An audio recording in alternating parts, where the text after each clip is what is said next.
Good morning, children. Sairam, how you all are? I hope you are doing good. So, today we are here with another chapter that is a photograph. It's your poem. And before proceeding towards the poem, I would like to discuss some things with you. Photograph is something that always gives you a kind of happiness. Whenever you see any of the photograph that was clicked by you long back or few years back, it always gives you kind of pleasure. If you talk about your childhood, you're not knowing because your memory is not that sharp that how you used to look at that time, or there are certain moments that you capture in the form of a photo, and when you see it later on, it gives you a kind of pleasure. You all must have seen your childhood photos, so whenever you go through it, you feel happy, you cherish. Maybe after seeing the photograph you can recall a bit of that, so you can relate yourself to the photograph, so it gives you happiness. And today is the time where you all are just running after these selfies and then uploading those pictures on WhatsApp status or Facebook, whatever you are so indulged in. So the trend of selfies going on right now, and the youth is very much curious about that. Lot of mishappenings have occurred because of taking selfies and all. So it's good to click pictures, but with all the safety. So here in this chapter of photograph, we are going to talk about the three girls, Betty, Dolly, and the mother of the narrator. So what happened when they were on a holiday, once they went for a holiday, and what were the things they did, all this we are going to read in this chapter. So let's begin with it. The poem A Photograph is written by Shirley Tolson. In this poem, she recalls her mother and her memories while looking at a childhood photograph when her mother was 12 years old. She has been deceased 12 years ago, and she cannot explain her grief on her mother's loss. So Shirley Tolson, she was going through the old memories or old pictures. So she came across with a picture where she saw the picture of her mother. And after seeing the photograph of her mother, she started recalling the time, because in that photo there was her mother and the two cousins of her mother, and they were at the beach. So she was recalling all these things, and the laughter of her mother was giving so much happiness to the poet that she was into that zone after seeing the photograph. About the poet Shirley Tolson, named Shirley Tolson, born 20 May 1924, Henley-on-Thames, United Kingdom, died 15th May 2014, education BA Literature from Brooklyn-Hertz. Book she has written, Christian Saints, Sites and Festivals More. The poem is a tribute to the poet's mother. She is looking at an old photograph of her mother, which has a frame of cardboard. The picture has three girls, in which the middle one is the oldest and the tallest. So here the poet was looking at the picture of her mother, where her mother was standing in between, and on both of the side she was with her cousins. One was Betty, one was Dolly, and the middle one was the mother of the poet, who was 12 years old at that time when the picture was clicked. It is her mother when she was 12 years old or so. Beside her, on both sides, are her two cousins, Betty and Dolly, who are holding her hands and are younger than her. They went for paddling on a beach holiday. Her uncle took the photograph then. The poet could not help but notice her mother's sweet face. The sea touched her terribly transient feet, which depicted that she changed over the years and the sea remained the same. So, when the girl was looking at the picture, she saw that this picture was when her mother and her cousins went to the beach, and they all were enjoying there, and they were making the footprints on the sand, and the water was coming and it was just taking everything away with it. So when that picture was clicked, at that point of time those feet can be seen in the picture. So the poet was relating to the things where she was realizing that with the time everything has changed. Okay, the feet, the footprints which were there at that time, maybe they will not be, maybe means obviously they will not be there now, but the sea is going to remain same. It is always going to be there. And the laughter which she could see on her mother's face, that was giving her a great kind of pleasure. You all must have seen the old pics of your parents, your mother or your father. So whenever you see that, you always say that, oh mama, you are looking so young, or papa, you are looking so young, you used to look like this, my god, great. You always feel that. Sometimes it can be funny for you, sometimes you feel that it's so funny that how your mother used to look when she was young, very thin, okay, how your father used to look, what kind of hairstyle he was having. And then it gives you happiness always. It can be in a fun way or in some other way, but you will always be happy after seeing the old photographs of your parents.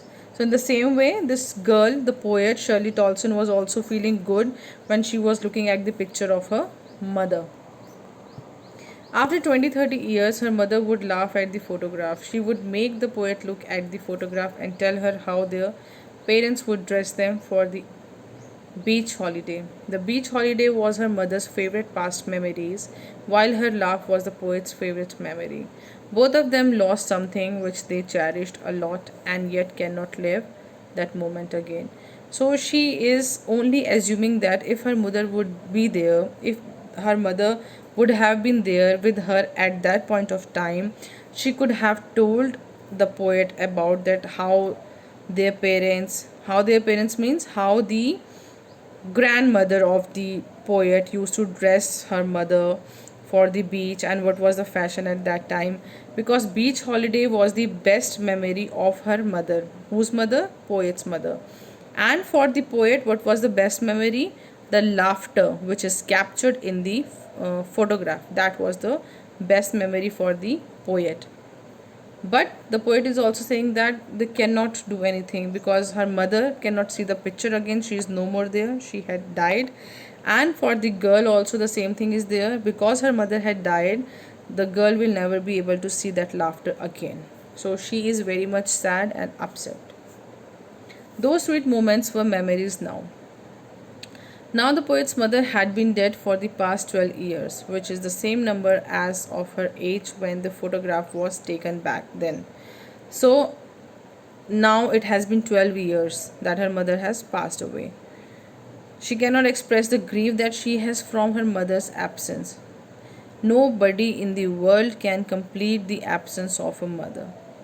Mother is someone, I think we cannot even describe that. Everybody wants to be their mothers, they want to be with their family, and mostly the children, they are connected to their mother. It's a fact. And if we think about it, it creates a lot of grief inside us. So how this girl must be feeling at that point of time where she was having the photograph of her mother, but she could not have her mother with her. So she was in pain and she was very much upset with the absence of her mother. That's why she was looking at the picture so that she can remain happy for at least some time. Now let's see the reading. The cardboard shows me how it was when the two girl cousins went paddling, each one holding one of my mother's hands, and she the big girl, some 12 years or so. So now this is line wise explanation. In these lines, the poet is looking at an old photo album which is made up of cardboard. In the picture, there are three girls who are walking on the beach holding each other's hands. The girl in the middle is the tallest and oldest. The other two girls on each side are younger than her. The girl in the middle is the poet's mother. She is around 12 years old when the picture was taken. So I've explained you everything so far. So I'm just going to read it. Just please pay attention. So line 5 to 9, you can see these things later on again thoroughly. All three stood still to smile through their hair at the uncle with the camera. A sweet face, my mother's, that was before I was born, and the sea which appears to have chainless washed their terribly transient feet. One more thing is there. When the girls were at the beach, who clicked their picture, there was one of the uncle. Okay, and that uncle was her mother's uncle, and then he clicked their picture. In the above lines, the poet describes how the photograph was taken. Her mother's uncle took the photograph and told them to stop and pose. All three of them left their wet hair open and smiled at the camera. The poet's attention is drawn towards his mother's face, which is described as a sweet face. The photograph was taken long before the poet was born. The poet calls their feet terribly transient, as they were so young by then and now they had grown older. On the other hand, the sea which touched their feet has changed less. Some 20-30 years later, she had laughed at the snapshot. See Betty and Dolly, she would say, and look how they dressed us for the beach. The sea holiday. Okay. So after 20-30 years later, she would laugh at the photograph. She would tell me to look at her cousins. She means the poet's mother. Betty and Dolly, and how their parents would dress all three of them up for the beach. They would have planned to take photograph beforehand. So now line 14 to 15 is, was her past, mine is her daughter, both try with the labored ease of loss. So this is a bit of that I have taken. This is the explanation. The poet recalls the sea holiday was her mother's favorite moment from the past, while the poet's favorite moment from the past was her mother's laughter. Both the women would think about those past memories which they cannot live again. They tried their best to adjust to what they lost. Line 16 to 19. Now she has been dead nearly as many years as that girl lived, and of this circumstance there is nothing to say at all. Its silence silences. In the above lines, the poet says that her mother died 12 years ago, the same age her mother was in the photograph. Whenever the poet thinks of her mother's death, she cannot explain what effect she has of her mother's death. Death has silenced her mother, which has also left her speechless. So, this thing, the death of her mother has kept everything silent. The girl is very much upset. She has a lot pain inside her, and she could not do anything. Why? Nobody can fight with the nature. Okay, so she feel a certain kind of silence everywhere, and she feels a kind that she is speechless now because she has no words to explain this grief. So this is it. This is your poem, a photograph. Go thoroughly through the poem. If you have any problem, any query, you can mention that in the group and you can ask me. Thank you, children. Sairam.